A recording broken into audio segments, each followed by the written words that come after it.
Pfeiffer. I'm Tasker Brown. And I'm Kendall Matthews. And this is the Falcon's Eye. I'm Anna. I'm Jalea. Thanks for tuning in. Go Falcons. My name is Caleb Callier Phillips. And I'm Janie Decker. You are locked in. Go Falcons.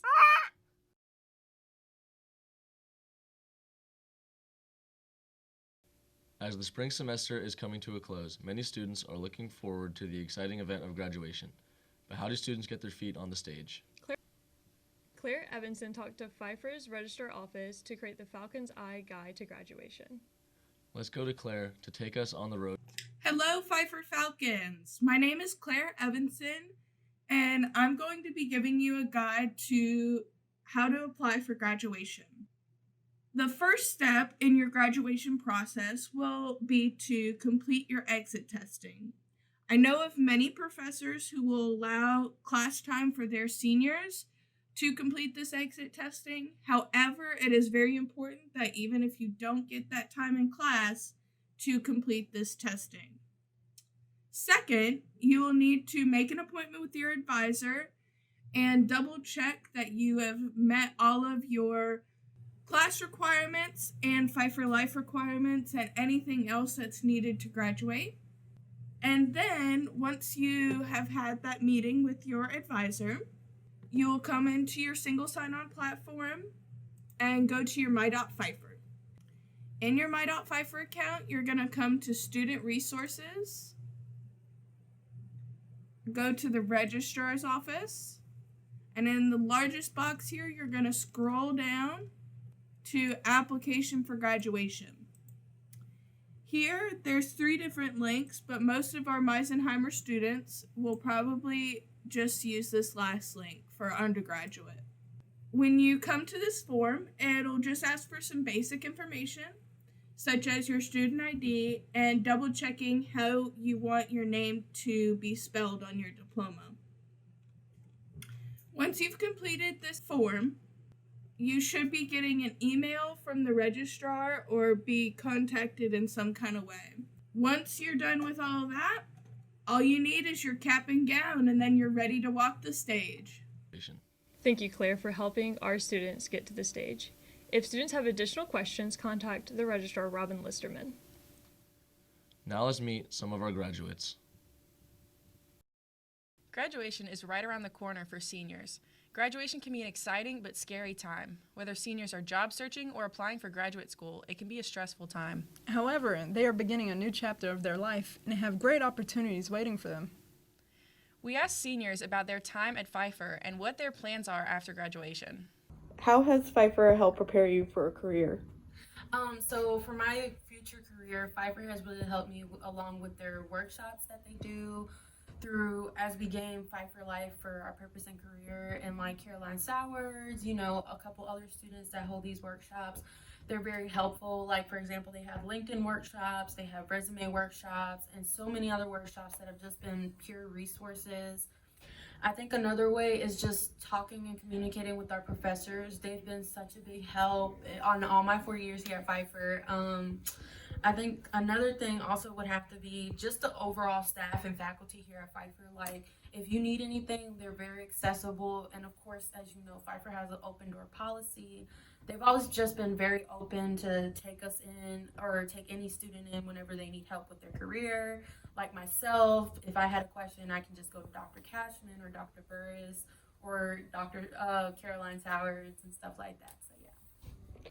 Pfeiffer has helped prepare me for my future career by offering a small and accommodating campus full of professors that have helped me succeed in so many things from art to business.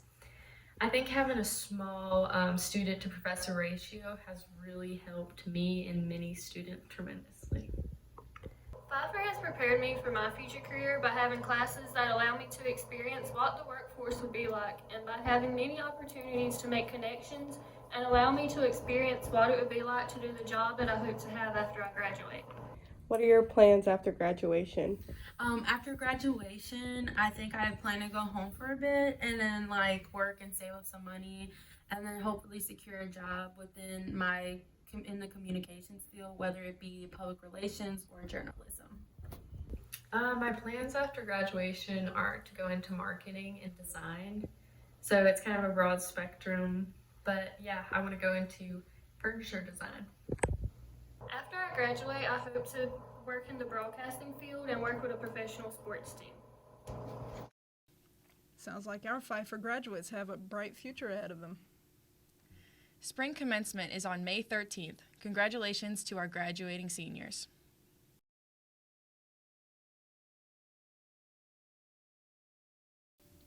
In college, we have many experiences and life lessons. One of the best ways to experience these are through internships. I sat down with Helen Keller, the director of internships at Pfeiffer University, to see how we can best prepare ourselves in the industry. So, why are internships important? So internships are important for a number of reasons. Primarily that you're getting experience, getting an internship, something you can put on your resume, real work experience that you can speak to in an interview and then use in a future job as well. But also, sort of a hidden benefit of internships is getting to know really what you like, what you don't like. So ideally, before you get into an internship, you already know what you like and don't like, but that's not always the case. Sometimes students will have internship experience that is really clarifying for them and they say, okay, I don't want to go into this field like I thought, or I really do, I love it, or somewhere in between. So I would say they're important for a number of reasons, but those are probably the two most important. Our next question is, what is an internship and how can it look? So an internship is typically when you work at an employer in an organization of interest. It can look different depending on where that is. Sometimes internships have a lot of work done virtually, especially this day and age. Sometimes you go on site primarily. And the types of jobs that you have within an internship can vary greatly depending on the company or organization. Some internships are more well developed at larger companies, for example. Others are sort of fly by the seat of your pants and figure it out together kind of experiences. Sometimes interns work with other groups of interns on group projects, presentations. Other times you may be the only intern at a site. So it really varies depending on where you're at and what the experience is. But ideally, no matter where you are, you're doing more than filing papers and shredding papers and getting coffee. Though sure, you're an intern, maybe you get some coffee or you make some coffee here and there. That should definitely not be the bulk of your experience as an intern. And then our last question for you is there anyone to help throughout the application process? And is there anyone that would be willing to look at them before you would submit it? Yes, absolutely. So I am happy to help any student through the search and application material process. So definitely come see me, make an appointment. I can help you through the process. We can meet as many times as needed. We also have the Virtual Career Center on Blackboard that has a lot of helpful resources, tools, and pre-recorded workshops that you might find helpful before, during, and after our meetings. And then also, meet with your advisor, meet with your faculty mentors, meet with those other people on campus that you've formed relationships with that may have networking connections, have industry experience. The more eyes that look at your resume and other application materials, the better. You want varying perspectives and opinions. So come see all of us, but I'm definitely here to help you. These are a lot of great experiences for students out there. For more information, go to the Virtual Career Center on Blackboard or contact Caroline Sowards at caroline.sowards@pfeiffer.edu.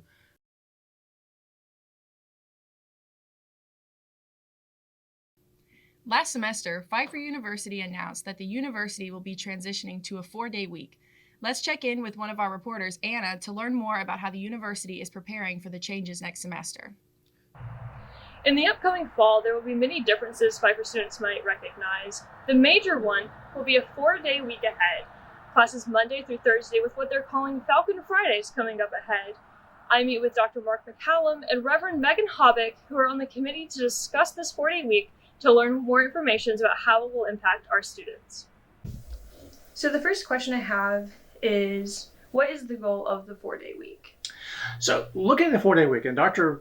Daniel Monette, who's our provost, was the individual who came up with the idea.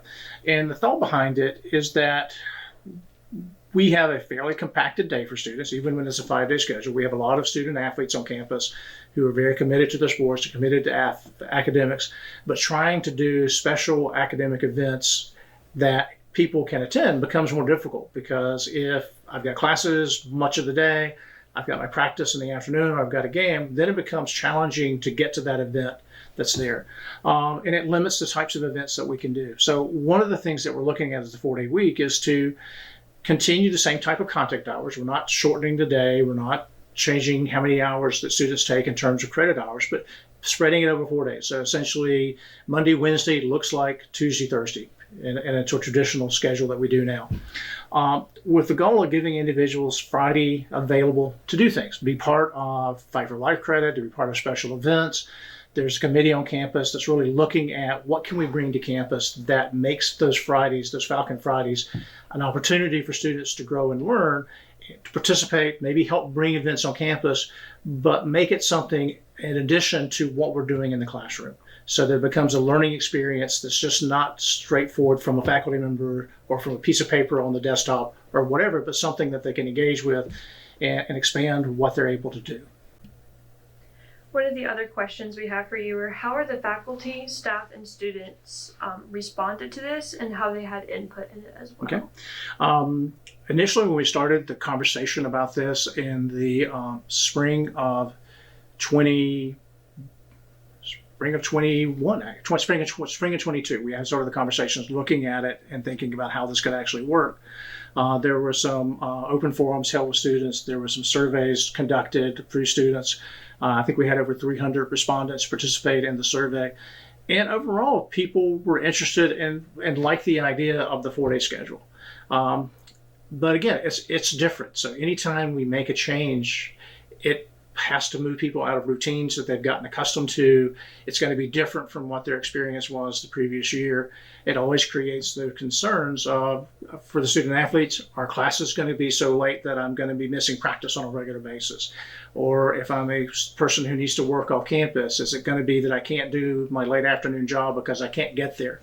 And so that's part of what I think people have fears of, and what we tried to do with the schedule this semester is that it really doesn't look that different time-wise from what our current schedule is. And so that we have classes at 8 o'clock, probably a few more classes at 8 than we've had in the past, but not huge numbers. We have a lot of classes in the middle of the day, and we have a few classes after 2 o'clock, but not exceedingly above what we've done in the past. So what steps have been taken thus far in the planning process of the week? So part of it is also making the change. So we're changing our schedule, going from classes that meet 3 days a week and trying to push those into 2. So part of it is looking at it from departments as well as campus-wide through the academic programs, that we create a schedule that works for everyone so that we're not creating conflicts. So the first question we have for you is, what is Falcon Friday? Yeah, so Falcon Friday is essentially kind of the enrichment portion of the 4-day instructional week, the co-curricular enrichment portion. So we'll be going to classes 4 days a week, but then Fridays will be reserved for fun and enriching activities. Now, this can really kind of run the gamut from just fun things like tailgating and events like the carnival and things like that, to Pfeiffer Life activities that are a little bit more academic but still fun and enriching for you, to like going on retreats and going off campus, just so that you have more opportunities to have a meaningful and worthwhile experience at Pfeiffer. The 4-day week will change many aspects of what a student's week will look like, but the committee has strong hopes to continue Pfeiffer's liberal arts values by continuously helping students grow to be well-rounded individuals through the Falcon Fridays programming that begins in the fall of this year.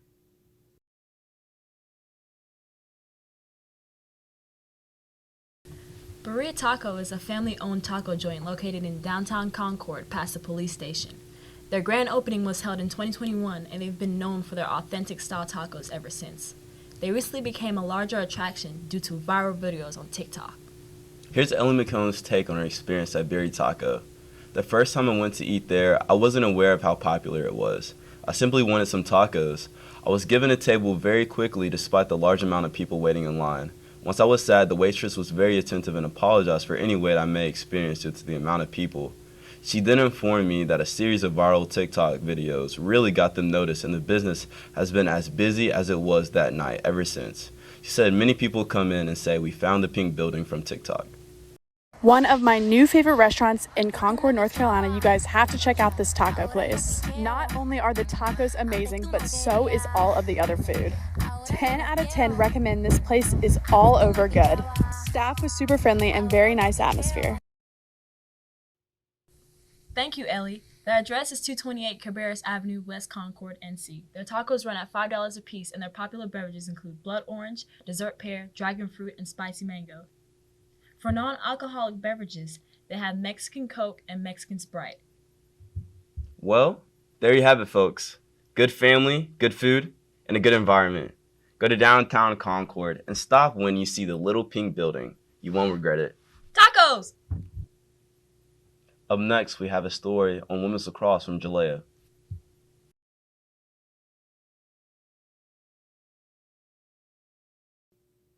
Hey, do you like good and affordable food that can be found within 3 minutes of campus in Richfield and serve something different from all other restaurants that are nearby? Yes, it is the best kind of food, but what restaurant could you possibly be talking about? Well, I am talking about Alfredo's, of course.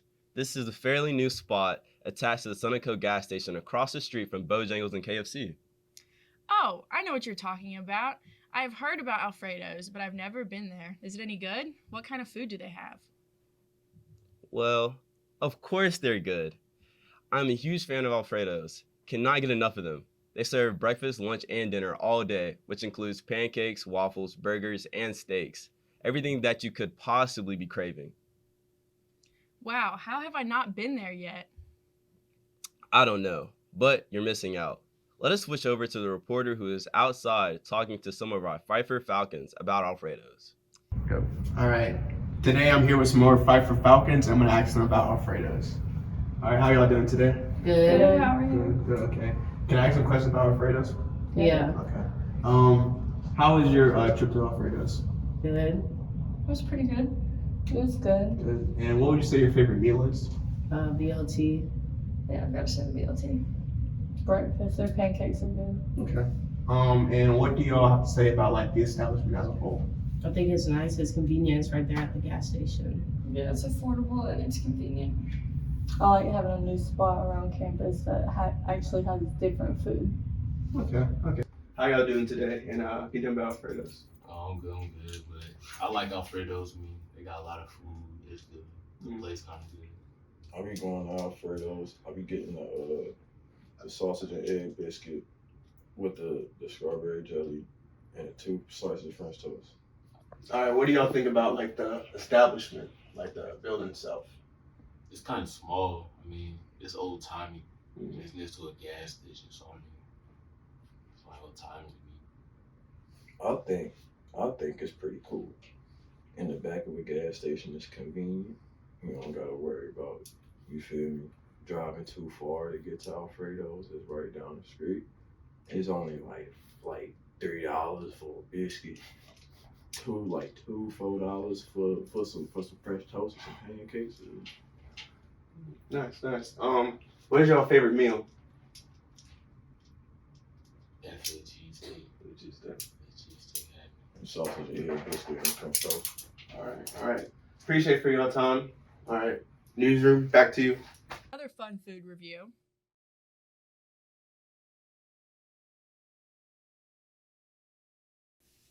Recently, there has been a viral myth circulating through Gen Z. Many people in this generation have started to believe that Helen Keller was either faking her disabilities, exaggerating them, or she didn't exist altogether. For those who don't know, Helen Keller was a woman who at 19 months old lost both her sight and hearing, leaving her completely blind and deaf. She went on to accomplish many things despite her disabilities, such as becoming an author and an activist.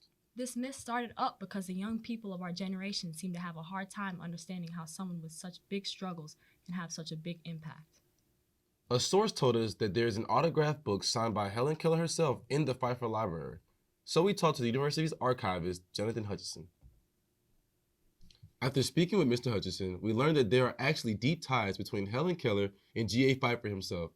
These are the books that Keller signed to Pfeiffer personally, And as you can see, she shows deep affection for him and their friendship. It turns out the two were such close friends that Pfeiffer helped Keller design her own home so she could get around by herself, and then he built the house for her. And when that home burned down in 1946, Pfeiffer rebuilt the home for her. This is what the house looks like today. As members of Gen Z, we thought this myth was very interesting and began to wonder what other generations might think of it. So we went around and asked some of our university staff what they thought of this myth. Let's see what everybody has to say. So I am here with Kim Elliott. Kim Elliott. So Kim, what is your job title here at Pfeiffer? Student Development Operations Manager. Student Development Operations Manager. So Real big. Wow. Real big title. Yeah. So what generation are you? I was born in 1970. 1970. Yes. Okay, so there is a common Gen Z myth now about Helen Keller, where a lot of Gen Z people believe that either she was being over dramatic about her disabilities or she may have been faking them. So how do you feel about that? I feel like she was not faking or over dramatic. That's just the way I feel because all the research, all the history, everything I've learned during schooling and all that, she was not faking. Now, did you know that she has a lot of connections with here at Pfeiffer, that G.A. Pfeiffer actually built her house?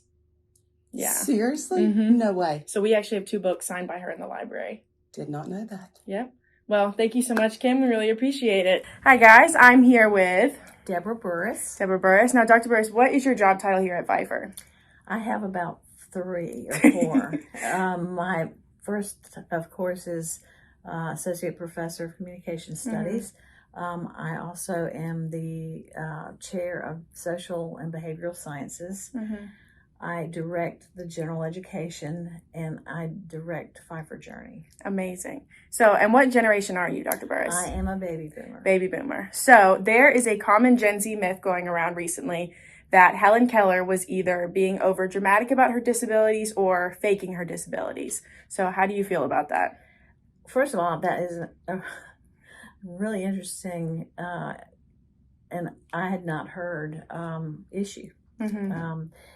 I think that's, gosh, do I have to clean up my language for this? No, okay, it's bullshit. Yes, yeah. Some people think that because just of how many things that she was able to do in her life, and she flew a plane at one point, which is crazy. So I think people have a hard time grasping how you could do that with her disabilities. But well, I mean, her story is incredible, and I would believe it even if I heard those questions and doubts about what she was able to provide all of us in terms of appreciation for all of our senses, and yet that was not anything that she ever dwelled on, you know. Yeah, and fun fact, did you know that G.A. Pfeiffer actually built Helen Keller's house? No, I did not know that. Yes, he built her house, and then her house ended up burning down, and he built another one for her. So we have 2 or 3 books in the library that are signed, like a very personal note to G.A. Pfeiffer from Helen Keller. Oh, I had no idea. As long as I've been here. Yeah, it was really cool. Over 25 years I've been here. I've never heard that. So, wow. Yeah, That's fun so facts cool. about Helen Keller. Well, thank you, Dr. Burris. Really appreciate it. You're welcome. Clearly, opinions range on a spectrum, which begs the question, what do you think of the Gen Z myth of Helen Keller? Speaking of myths, we have some Pfeiffer ghost stories to tell you. Here we have an interesting take on paranormal activity. Have you ever been spooked in a place of study? Whether it's your school library or dorm room, we have news just for you. Funny enough, Mr. Jonathan Hutchison had good ghost stories told by other students on campus. Their stories all sounded quite like mine, whether it's in a dorm like Rao, Myrner, or in an education building like admin or the library. Things have been flung off the walls, shadows have been racing across the hall and feeling an intense presence of evil. Of course, he could tell you much better than I can. Back before my days, apparently a real ghost hunter was involved. Ready? So, some years ago, I did a cultural credit Pfeiffer Life event talking about the history of buildings. I did it upstairs in the classroom that's at the end of the hall. Yeah. And there were 10 or so students there. And just about every talk I give, it doesn't matter what it is, it always comes back to, oh, I heard that my dorm is haunted. Is that true? And then we talk about that type of thing. Mm-hmm. So, after I did the history of the buildings, I talked about, some of the ghosts on campus. And then everybody started leaving. But there was one of the Meisenheimer police was there that day. And after everybody else left, he came up to me and said, I wanted to tell you what happened to me, but I didn't want to do it in front of the others because I didn't want them to think I was crazy. It's like, I understand. Tell me. Talk to me. So over the summer, if you've ever been here in the summer, there's nobody here. Yeah. Especially on the weekend. It's empty. It's just empty. So it was a Saturday night. And he's like, well, there's nothing going on. There's no traffic. There's nobody on campus. I have to check all the fire extinguishers on campus. I have to do that monthly. Mm-hmm. So I'm going to go do that at 3 o'clock in the morning. So he's going around, making sure everything's fine. Fire extinguisher fine. Comes in here. At the time, we had double front doors. Mm-hmm. So he made sure to pull them because sometimes they would stick to, make sure that everything was locked. Checked the fire extinguishers here, went up to the second floor, and was down at the other end where the periodicals journals are. Mm-hmm. And checking things out, and he thought he heard someone trying to open the archives room, special collections room, Mm-hmm. that's at the other end of the second floor. So he's like, well, I need to check that out, make sure nobody came in after me, and plus, I'm a police officer, I need to do this. Yeah. So he went down there, lights were off, door was closed, door was locked. There was nobody else in the library. So he's like, okay, I'm going to go down, check that final fire extinguisher, go up to the third floor and get out of here. So he's walking down, gets to the middle, parlor area is on the, was on the right, Mm-hmm. and then the open area into the stacks. And as he's walking by that, he hears a man's voice from the stack say, can I help you? How can I help you? And he said, you know what? I can do this at another time, like during the day. And he left. Mm-hmm. And then about 6:30 is when they change shifts at the time.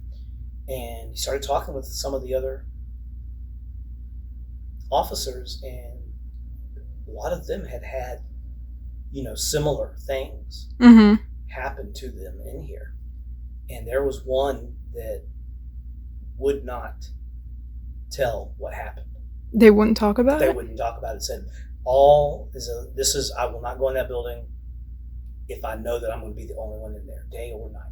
Yeah. But he would never go. He would never tell. Wow.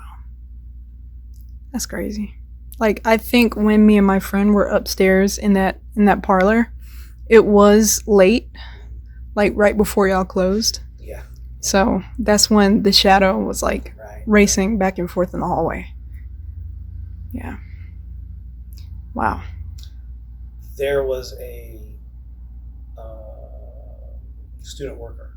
Mm-hmm. He was sitting there at the desk one night, and his friends. We used to have different kinds of seating over on the other side of the front entrance, and they were just talking, just hanging out, waiting for him to get off work. And they said that he just went and then looked around, looked Mm-hmm. behind him, and what he said was, in the windows of the door, Mm-hmm.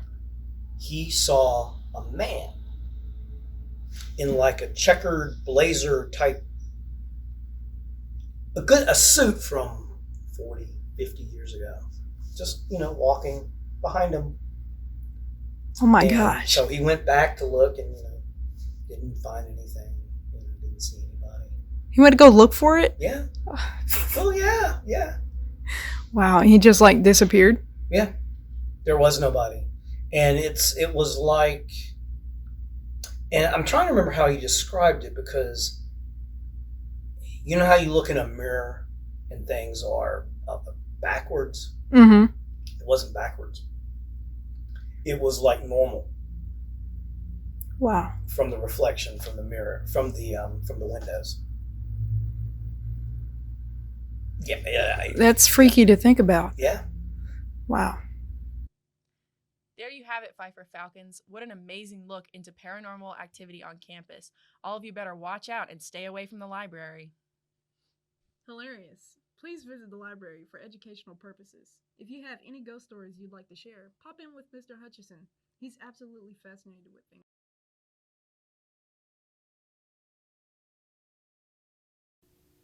Here at Lefkoe Field, women's lacrosse have made many changes to their team in the coaches department. Despite losing one of their assistant coaches, the team has been able to remain strong and still secure some wins with their head coach, Kathleen Mergon. On April 27th, the team had a pair of members, Alexis Muriel and Jordan Pendergraph, receive the USA South Women's Lacrosse All-Conference honors. With the loss of an assistant coach, we hope our women's lacrosse team will be able to come together to secure another spot in the USA South tournament this year.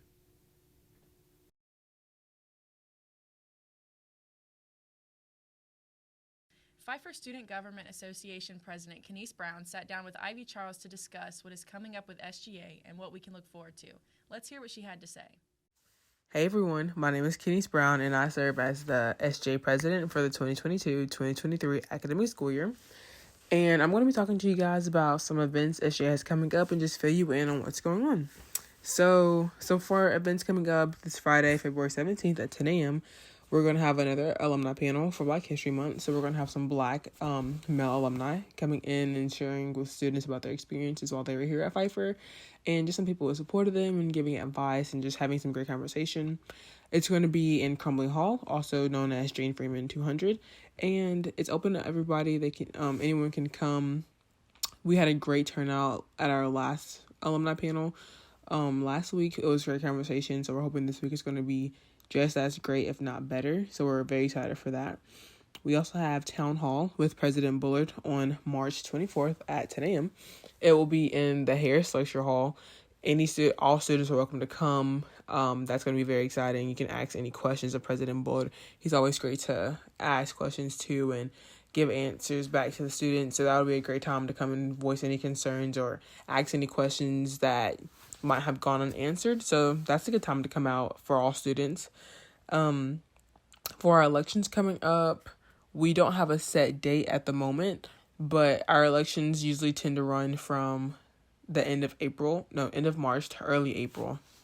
And we're going to be campaigning. We're looking for all positions.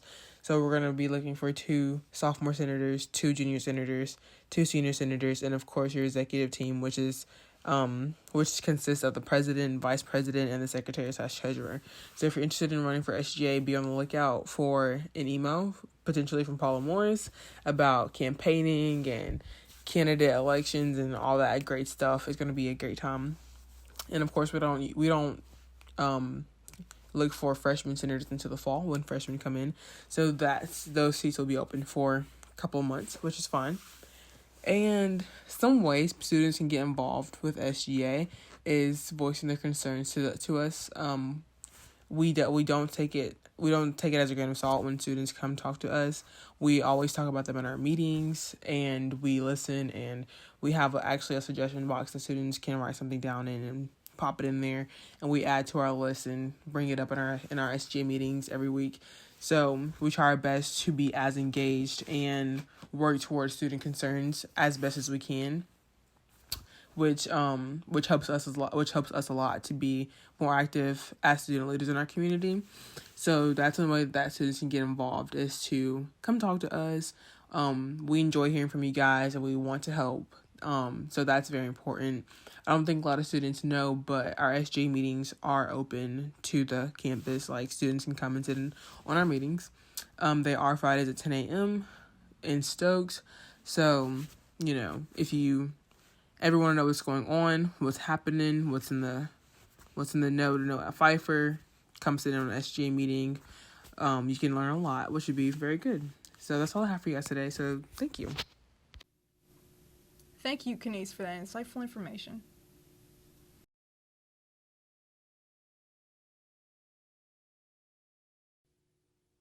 While spring sports are starting to get fired up, let's take a look back at how the winter sports performed. Both the men's and women's basketball teams made the conference tournament. However, both had an unfortunate early exit in the first round. The indoor track team had a few records broken this season. Keyshawn Campbell broke the school's indoor long jump record and the 60-meter dash record. Thrower Elizabeth Jones broke her own school record in the weight throw. The cross-country star from the fall season, Madison Lowry, set a new school record in the indoor mile and the 3,000-meter run. The Pfeiffer's women's swim placed fourth in the Independent South Championships. The winter sports teams had great seasons, and we look forward to see what the spring teams have in store.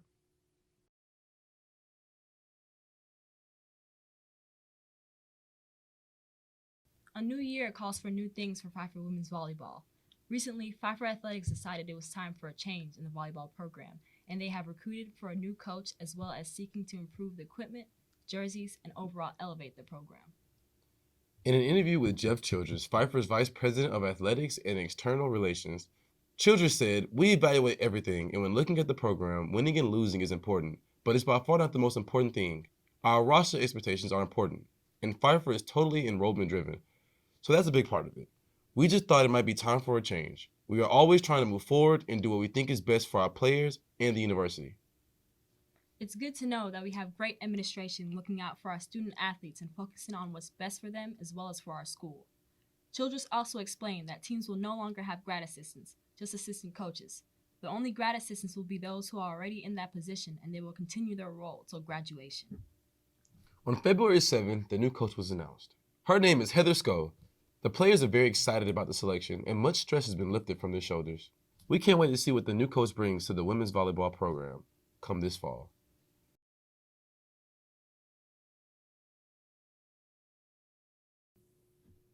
Next, we are taking a look at the changes in the sports management program here at Pfeiffer. Now, here is Juan's interview with Dr. Chambers. Good afternoon, Dr. Chambers. I'm here today to speak to you about the changes going on within the sports management department here at Pfeiffer University.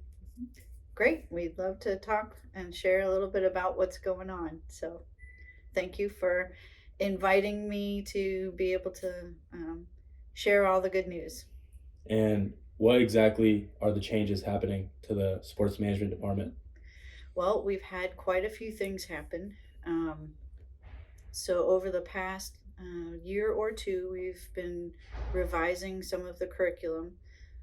We have been doing quite a bit to update it. So some of the curriculum and some of the classes people were taking, the content was old, outdated. And so basically what we're doing this past fall, we started two new classes in the fall, actually three now that I think about it. There's a sport leadership class that had never been offered here before. And students have an opportunity to learn and connect with sport leaders in the Charlotte market. We created a current topics and emerging trends class. That's brand new. And so we're learning, it basically is more of a forward facing of this is what's coming as opposed to a focus on the past of what's been happening up till now. So that way students are much more prepared and ready to engage what's happening now in the market. We consolidated some classes. So we took a history class and a sociology class and put those together. That happened last year. And that basically made space, if you will, for us to create that new current topics and emerging trends class. The other class that combined was the facilities class and the events class. And now, because those two combined, it left a gap or space, if you will, in our curriculum. And we are putting together an economics and finance in sport so that students can learn how to build learn how the revenue runs through sports, because our industry is very different from normal, I say, businesses. The business model is different. How money is made is different. The things that you can do in sport are, they would be illegal in other industries because they would be considered monopolies and all that kind of fun stuff. So that's something that's new. Another really great thing that's new is we've added another faculty to the program. So Professor Austin Rose is now with us as of the fall. He was a student here at Pfeiffer and completed his master's degree in this past summer, and is bringing a lot of wonderful energy and enthusiasm, new ideas. He is also connected to a lot of the sports teams here in town because he's worked for the Panthers. He's worked for the Charlotte FC, working with all of these local organizations. And that's truly a philosophy of how we are working with our classes, is to engage students with real world opportunities. So, all right, that's all we have for today, guys. Thank you, Dr. Chambers. Thank you so much. I appreciate it. Coming up next, movie review. Up next, we are hopping on over to the world of film with Tyler. Tyler will be reviewing both Glass Onion, A Knives Out Mystery, and Avatar: The Way of Water. Glass Onion, A Knives Out Mystery released back on November 23rd of 2022 and is a sequel to Knives Out. Glass Onion debuted in theaters, but Rian Johnson made the film for Netflix, so the movie was only in theaters for a limited time. A month after the Glass Onion debuted in theaters, the movie was released on Netflix. Glass Onion, A Knives Out Mystery was written and directed by Rian Johnson. This movie is a whodunit in which Benoit Blanc, the famous detective, is at it again trying to solve another puzzling murder. This story is set mostly on billionaire Miles Braun's private island. The film starts with Miles sending out game-like invitations to get his friends to all gather for a chill vacation on his private island. Benoit Blanc is invited to the island as well, but not for the reason you may think. Glass Onion is rated PG-13, and the genres this movie fits into are mystery and thriller, comedy, and drama. This movie got a 92% by both critics and the audience on Rotten Tomatoes. This movie was definitely entertaining and had me trying to figure out all that was going on throughout the film. Glass Onion had some crazy twists, and it is not your simple murder mystery. The cast worked well together, and the acting was pretty solid. The film's cinematography was solid, and the soundtrack was nothing crazy, but it matched the tone and feel of the film. There were some slow-motion sequences in several scenes, especially in the final act of the movie, that just seemed odd and out of place. I feel that the first Knives Out is the better of the two movies, but I still enjoyed watching Glass Onion and would recommend it to anyone who loves murder mysteries. I would recommend watching Knives Out first if you have not seen it already, but you can still watch Glass Onion without watching Knives Out if you want to. The only thing that connects the two movies is the world-famous detective, Benoit Blanc, as the rest of the cast is completely different in both movies. I think overall it is entertaining and a very different type of murder mystery, so I would rate Glass Onion an 8 out of 10. Avatar: The Way of Water released back on December 16th, 2022, and is a sequel to the huge film Avatar. The first Avatar film is one of the most successful films of all time, and Avatar: The Way of Water hopes to follow in its footsteps. James Cameron is both the writer and director for this film. James Cameron has made some very successful films, but his most successful film he has ever worked on is the first Avatar. Avatar: The Way of Water is rated PG-13 and is a sci-fi adventure film. The movie received a 76% score by critics and a 92% audience score on Rotten Tomatoes. Avatar: The Way of Water has a beautiful soundtrack. The cinematography in this film is just unbelievable, and the visuals are breathtaking. Jake Sully, the main character of the first Avatar, now has a family in this sequel film, and the plot revolves around his family and the troubles they face together. The plot of this film is a step up from the first Avatar film, but it is still not the film's strong point. The best part about Avatar: The Way of Water is the visuals of the planet of Pandora. The visuals and soundtrack draw you in right away, and for about 3 hours you feel as if you are on Pandora with the Sully family. The water scenes in this film are simply jaw-dropping. This is no surprise considering how long James Cameron has waited for new underwater filming technology to be developed. It had been over a decade since the first Avatar film was released, and in that time Cameron was patient and it paid off. In a somewhat recent interview, James Cameron talked about his hopes to continue to make more Avatar films and what the future of this franchise will be. James Cameron said, "It looks like with the momentum that the film has now, we'll easily pass our break even in the next few days. So it looks like I can't wiggle out of this, and I'm going to have to do these other sequels. I know what I'm going to be doing the next 6 or 7 years." Avatar: The Way of Water is already up in the top 10 highest grossing films of all time, and will most likely continue to climb the list as the film continues to bring in the money at the top of the box office. The film is a must-watch, and even though it is a long film, it is worth sitting down for 3+ hours to watch. I would rate Avatar: The Way of Water a solid 9 out of 10 and recommend everyone go see it on the big screen before it leaves theaters and comes to Disney+. Thanks, Tyler. Now let's go talk about the World Cup. For our next segment, we will be going into the 2022 World Cup in Qatar and what people around campus thought about it. Harold Arbarca interviewed several students on campus to find out their thoughts about this historic game. Who was your predicted winner before the tournament started? I'd have to say Argentina. I said Mexico, just for me being Mexican. I had to, go for my homeland. My predicted winner to win the World Cup was Argentina. What did you think about the entire tournament? I think it was pretty good.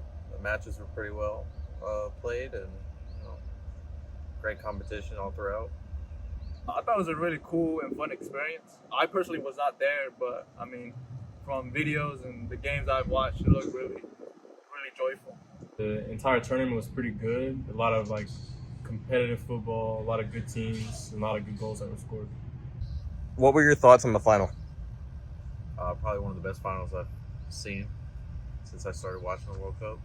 My thoughts on the final, I've always preached this before. It's probably my favorite saying. No matter how hard you try, things might not, end up your way. Just look at Mbappe. He scored a hat trick in the World Cup final, and even doing so, it didn't lead to him winning the World Cup. The final was it's a lot of context. It was really good because it felt like a movie finale to a season to a TV show. Because you had Argentina, who were winning up 2-0, then had France come back, tie it up 2-2. Messi scores, Mbappe scores 3-3. Then they go to PK shootout, very anticlimactic, very dramatic, and then Argentina pulls through for Messi's legacy to win it all. Who do you think will win the next World Cup? I don't know, probably Brazil or France. It's too hard to say. So many variables change, but for being held in North America, I'll probably have to say Mexico. Mexico's winning the 2026 World Cup. Since the next World Cup is going to be here in the U.S., do you think you will try to go to some games? Yeah, I'm going to try to go to at least 2. Is it really? Wow. I may catch a game or 2, depending. Of course, I'm going to try to go to as many games as I can. Thanks, Harold. Well, there you have it, folks. Genuinely speaking, the World Cup seemed to be a huge success with fans of the sport, and people seem to be excited about attending games in the next edition that will be held here in North America.